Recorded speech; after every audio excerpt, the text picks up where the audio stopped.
Point's communications director. They're in Washington to meet with the president. Welcome to you too. Can I just first ask, what is this event, and what are we going to be seeing the next couple of days here in D.C.? You know, we had received so much interest over a period of time in this sort of youth black conservative movement, and it felt like we really wanted to harness the power and the opportunity and invite everyone to D.C., first and foremost, to bring them to conservative ideas. A major hurdle that the black community faces is not having the resources to get to different ideas and sort of being locked inside of a bubble. And having them listen to speakers that they perhaps haven't heard before, Dr. Ben Carson, Larry Elder, people who are routinely mocked in our community. So this is the first ever opportunity to do that in D.C., and we're really excited that it's happening this weekend. Charlie, what are you hoping that the president gets out of these interactions? Well, I first want to take a step back and just give Candace Owens credit for changing the national conversation around these issues from a conservative kind of perspective over the last year. When I first met Candace, one of the first things she said is, she said, Charlie, I think we can have a young black leadership summit that can be a lot bigger than any of the pundits or the consultants would ever dream. And I mean, tomorrow, 400 plus young black leaders from across the country. That's an accomplishment that, especially of a conservative, tilt, if you will. And the number could have been much higher. That's right. And so the number could have been higher, and it was the last minute influx of interest. And we had probably 5x that in applicants and in inquiries. But what Candace Owens and our urban engagement director, Brandon Tatum, have done at Turning Point USA to really garner more interest amongst the black community for conservative values, I think it's worth having the conversation, and it's something that, given all the recent news and attention around these issues, I think is something that will be quite interesting tomorrow. Candace, there's obviously a bit of skepticism. As long as I've been in the game of conservative politics, as long as I've been a conservative, which is probably about sophomore year of high school, there have been conversations about how do conservatives win over more of the black community. There have been some prominent leaders. You mentioned Dr. Ben Carson, others who have come forward and have tried to get this conversation going. What are you seeing that's different now, really? Like, why is it? I mean, to Charlie's point, he's saying that you've changed the conversation. How and why is the conversation different? It's funny that you say that, because I was able to meet with Dr. Ben Carson early on this year, and we spoke about that. Like, what are the differences? Why are people paying a little more attention now? And I think that, and to his credit, in the past, the conversation was almost so intellectual that it was hard for people to digest and process and to understand. And because the left had won the culture war, it was easy for them to mock them, to see a skit where perhaps Dr. Ben Carson or Dr. Condoleezza Rice are being mocked. And I think I'm a little more of a fighter, definitely in terms of starting my channel on YouTube and wanting it to be colloquial and wanting it to feel familiar, like you were talking to your brother and sister, and sort of taking back some of the turf that was lost on the culture war by making fun of people on the left in the same way that they make fun of us. I think that sort of helped bridge the gap and make people more interested in having the discussion. Does it bother you that there's no prominent African Americans in the White House itself? Do you think Sure, that's there important? is. Jerron, Dr. Ben Carson's part of the executive branch. You see the look on Candace's face, right? Like, how did you do that? She just came out of the blue with that type of question. Like what? You could tell. I wasn't really feeling her vibe the whole time. It's like she type of like stuck up type. Her vibe was off. Her vibe was already off. That's not true. That's not true. Well, within the White House itself. Jerron is an executive with Jared Kushner. What is his role? He's a DAP, which is a Deputy Assistant to the President of the United States, which is a top tier. So that's not true. Who are other individuals in the White House? Well, I want to go back and answer your question. So, one thing that we always speak when we speak to conservatives about is we have to stop believing in this illusion that because somebody is black, they represent my interests. We learned that lesson via Barack Obama. I mean, he was in the White House for 8 years and didn't do much for the black community. So I'm not interested in the color of people's skin. So I'm interested in what they do and what they accomplish. I'm really interested in your perspective here. Yeah. So to you having, you don't look at, it is an administration that has more white men than past administrations have had. Yeah, but that doesn't bother you. You don't think that diversity is important? No, not at all. I think that we have to stop believing that diversity is the color of people's skin, because if you have the Black Caucus, for example, which didn't stand up and applaud when Trump announced that we had the lowest ever unemployment in the black community, that's concerning to me. So a big part of the conversation that we open is in making people understand that's an illusion that the left has sold, that somehow because somebody matches my skin color, because somebody matches my gender, they have my best interests at heart, and that is completely fallacious. I have to ask about... shout out to Candace. Yeah, see? Even though she came off rude with a question, Candace shut it down. What I was going to say, just like Candace said, just because it might be my complexion doesn't really mean you're there for the needs of the people the same color as you. speaking to the black community. It goes to Chicago. It goes to Baltimore. All those that run by the Democrats. You see what those communities looks like, right? A lot of violence, crimes. They're not in for your best interest. And people get mad when I say that about Barack Obama. He barely did anything. He was just Mr. Nice Guy. He barely did anything for the black community. And when I tell people, all right, name a few things that he did, since you get so upset, they can't. So you know what they do? They call me names in the comments on my video. I just block them. Because you're not here for a debate. You're here for the name calling. Because the truth hurts. You can't name or can't say what he did that made such an impact on the black community. Because he's gone how many years now? And look at the black, it's worse. See, he didn't do much. I'm just speaking the truth. And people getting their feelings and getting to the emotions and start with the little kid names. You guys know the names they call, you know what I'm saying? So I just blocked them out the comments. I ain't got that. I was down for a debate. I was never a big politics guy, but as I got older, I got kids now. My kids are getting older. So, you know, something that grabbed my interest, and that's when I started getting into like these type of subjects and these type of videos and stuff like this. Because it's good to learn. Because you see a lot of stuff that what they do to distract you, and they pass certain laws, and when certain things happens, you never even know those laws existed. So it's always good to keep up to what's going on in your own community. Well, we can't do anything with the president, but it's always good to vote local. Local vote make a much bigger impact than a worldwide vote. About Kanye. You two have been seen, photographed with, spend time with Kanye.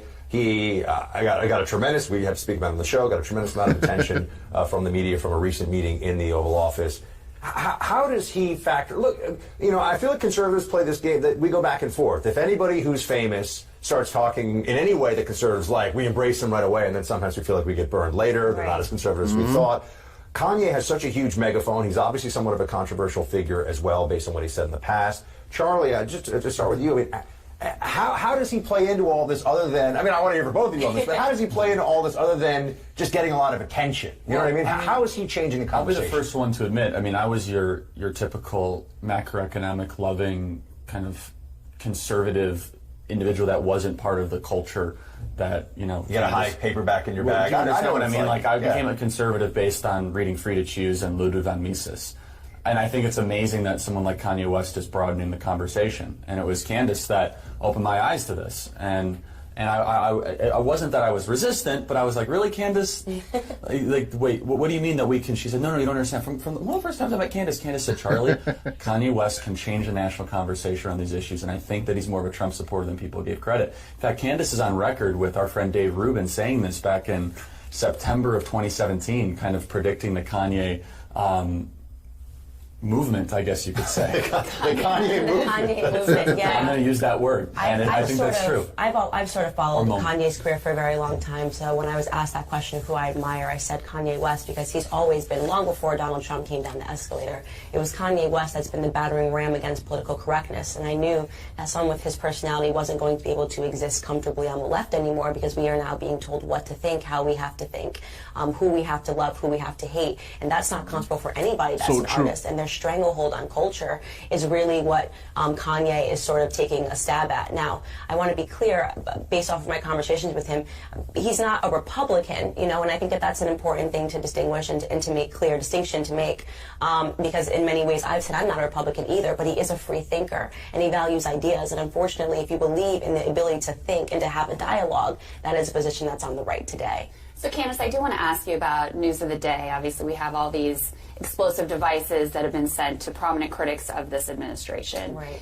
And in a tweet, you originally said you thought there was zero chance conservatives sent bombs. I think you took that tweet down. Yeah. But you later added, it isn't conservatives that are chasing people down in offices and restaurants. It isn't conservatives that have weaponized sexual assault as a means to political gain. I stand by my opinion that when it comes to political violence, the left is the likely culprit. That's correct. So we've seen that. So you think that it was the left or Democrats who sent these pipe bombs? I think we're all entitled to have an opinion. We don't have any facts surrounding this, and Twitter is a venue where you're allowed to express your opinions and beliefs. And but just to be clear, so that's not based on any facts. That's just of course your it couldn't belief. Possibly be based on facts. We don't have any evidence other than the fact that they're investigating it. But I'll go to Candace's. I do want to finish this by just saying that it is my belief, when you take a look at the conversation, the things that have gone on and the increasing violence that's gone on, it has purely been a leftist tactic to stall things, delay the administration, and to fearmonger. So as a matter of opinion, I do believe that when we get to the resolution, the bottom of this, and we do have facts, we're going to say that this is orchestrated by the left, but by no means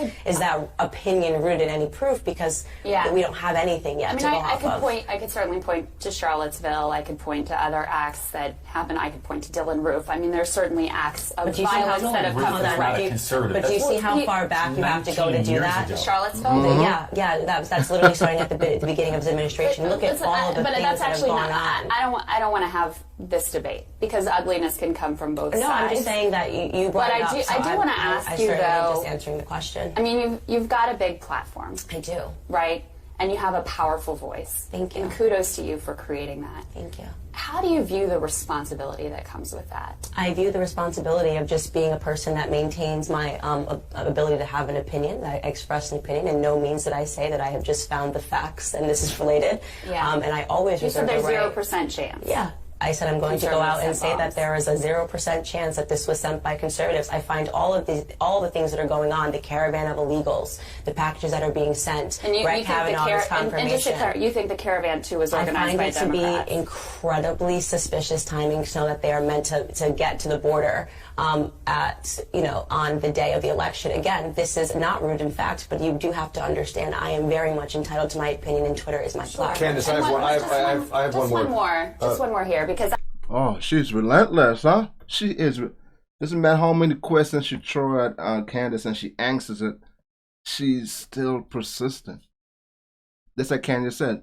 She was just expressing her opinion, which we all have the right to do. You still going to ask and press her? It's almost like she's trying, but it's not really working. Candace is still like,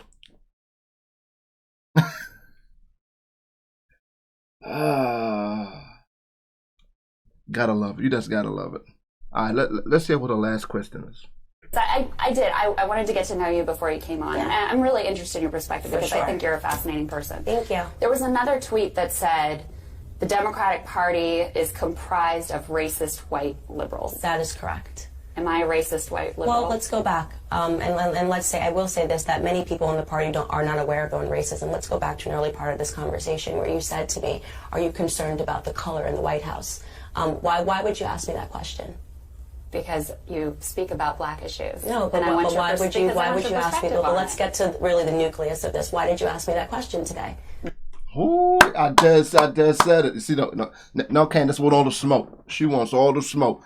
That's what I'm saying. It's like she's persistent on the certain questions.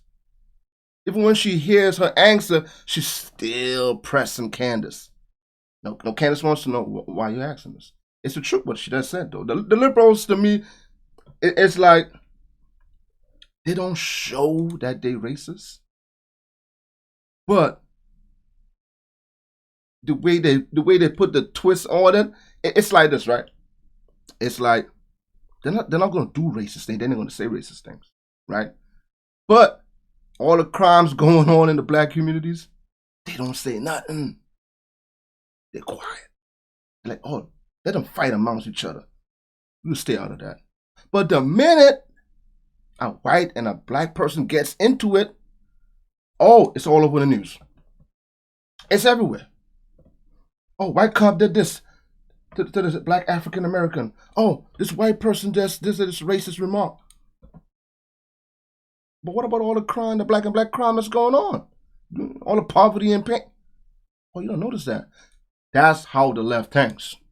They're very smart and clever how they do. And the black community keeps falling for the same trick over and over and over and over.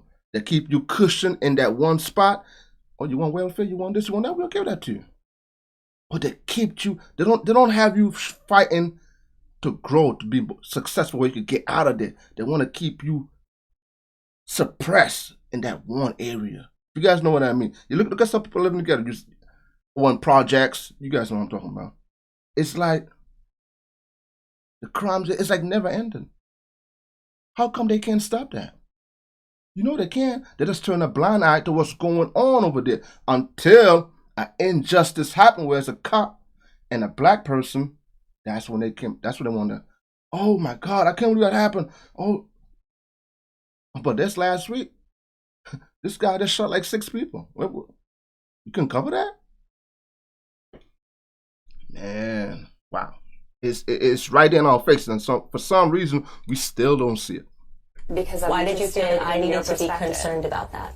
Because you're bringing a whole group of young African American leaders to the White House. Okay, so this is something that I talk about often, is that in many ways white liberals don't realize that you put on that the racism and the conversations that we have. So you're saying I'm a racist. You haven't let me finish my statement. You keep cutting me off. Go ahead. Okay? The emphasis that you place is always on having a discussion about race. Okay? You guys are insistent on having a conversation about race and telling us that we should see, and implying that we should see race everywhere, and I don't agree with that. If you don't look at me according to the color of my skin, you would simply ask me how I thought that Trump was doing as a president. But instead, you try to drum up a conversation that's surrounded by race by asking me, are there enough black people in the White House? You're bringing a whole group of young black leaders to the White House. Color, I don't. That's something that's important to you. But why are you talking about? Then why make it that you're going to bring young black leaders to the White House? I mean, this is sort of absurd. Because the media, as in the whole, this is absurd. You're bringing this group to the White House. It's not absurd. I'm making perfect sense. I just want to be clear. Yeah. I just want to be clear. I'm trying to be extremely clear with you. I know. Bringing the black conservatives to the White House. You view me as a racist white liberal. That you're not. First off, you put those words in my mouth, and you keep saying it. So I'm not. I said that the Democrat Party is comprised of racist white liberals. Is every person in the party racist? No, but you're not aware of the fact that you put these racist tones out into the media. This is why we have to bring the black conservatives to the president, because you create a narrative when you're on TV like you did today. Are you comfortable with I'm going to have you on radio later, because I have questions for you as well. But we actually have to get out of the segment now. Do you think that language is helpful, though? I mean, just in terms of the national conversation. Well, I could ask you, do you think it's helpful to ask me, just because I'm a black woman, if I'm comfortable with the amount of color that's on the administration? Do you think that that's helpful? I think it's helpful and interesting to know your perspective. It's not. It's you just trying to create an undertone that Donald Trump is racist, and it's wrong. Yeah. Okay. That, to me, is the reason why. No. I just want to say. You're looking at me on the basis of my skin color and making a bunch of, and making a bunch of deductions. I did not. Remember you said that. You can run the tape back. I want to say, look, here's what I want to say. You quoted a tweet and then you made it about me. I appreciate. So you were not added, but you were not added in that tweet. So do not say that I called you that, because that's dishonest. And we are on, TV. So you can run. Racist. Okay, so I did not call you a racist. You're using the typical leftist tactic of trying to make yourself a victim, which is not what I believe. No, but we're actually well beyond time. Well, she's making herself a victim and pretending that I came here and called her racist. So this is a typical leftist tactic. That we not demonize our opponents. And I think it's important that you not demonize my president. And one thing that I try very hard to do is to criticize the policies and criticize people who are in positions of power. And I'm not sure how you were doing that by pointing out the color in the administration. But not to criticize the people who support the president. You literally spoke That's about something I try color, very hard to do. But you're not doing a very good job of it. And I think it's really important. I think it's really important that you be aware that just because I'm a black woman, you don't need to ask me a question as basic enough as saying how much color is in the administration. To demonize our fellow Americans? I think what's problematic is that you are creating a simulation that is dishonest, that is accusing our president of being racist based off of the color of the people that are in the. That's exactly what you asked me a question. That's what you implied. Okay, I actually really appreciate you two coming in very much. And I look forward to getting to ask you some questions of my own at some point later on. And we're going to have to end the segment there. But thank you, and good luck at the White House today. And thank you for bringing young African American leaders into D.C. Thank you. Maybe I'll see you guys later on there. The devices. Look at the stank on her face. Look at her face. I told you guys, her energy was off. As soon as she didn't put a smile on her face. You guys noticed when they first came in, and introduced themselves. You could have felt it. And who's the first person that brought up race? Typical left tactic. That's like Candace said. I just said that when I was telling you guys about in the black community, in the projects. They don't point out all the black and black crime until it's a white cop or an African American involvement. That's the only reason you hear them talking about it. Otherwise, you hear crickets. She was very rude. She's one point around. And then she tried to play the mind game on Candace and, oh, are you calling me a racist? She didn't brought up race. You're the one that brought up race. See the game they play? Hey, Candace she held herself very well. As anytime Candace tries to answer the question, she keeps cutting her off and try to put in another question, trying to get Candace caught up. You know what I'm saying? So Candace to come out and be like, yeah, well, you are a racist. Well, she kept it. She kept her head on the swivel. She was very smart. Shout out to Candace, man. She tried though. Look at this. Look, I gotta get her face off of there. I'm looking at it right now. All right. Hey, give you guys think about this segment right here. Go to show you the left tactics, what they always do. They try to bring race into everything, and you see it right now in 2023. It's at its peak right now. Everything is race. It's something. I don't know if I feel bad for white people because it's like they can't try to do good. Because if they do try to do good, somebody's gonna label them racist. And it's like every single thing is about race. And I'm gonna leave you guys with this. I forget the name of the guy that created the Dilbert, you know, the cat. What happened, like in the paper or something like that, Dilbert. But I saw when he was talking about black people, and like that's like what I was saying. It's like all he was saying is that every time he tries to keep helping black people, the majority of negative feedback he gets compared to the positive, the negative outweighs it, and they call him racist. I guess he's at the age where he's tired of it, and he's saying he's done helping black people. I don't blame him. I'm not mad at that video. But the left blows it up like, oh, he's the biggest racist there is. He's not. He's just simply saying how he feels. That's his opinion. Him. And he's just saying if other white people feel like him, you should do the same. Stay out of it. I'll leave you guys with this right here. Where do all these rich celebrities go when they make it? Out of the ghetto or the projects, where do they go? They don't stay where they at. They move. You evolve. They go to the white neighborhood. Where's BLM right now? Where do BLM live? They didn't even want to be around their own people. So how does Black Lives Matter when you didn't even want to be around your own people? You see the games they play with you? But this guy can't even speak how he feels. That's because he's white. Give me guys think about this in the comments, man. I think I got do like a live stream and talk about stuff like that. It goes so in depth, but it's a left tactic that she tried on Candace, but it didn't work. Until then, I'll catch you guys next video. Peace out, guys. Have a blessed day.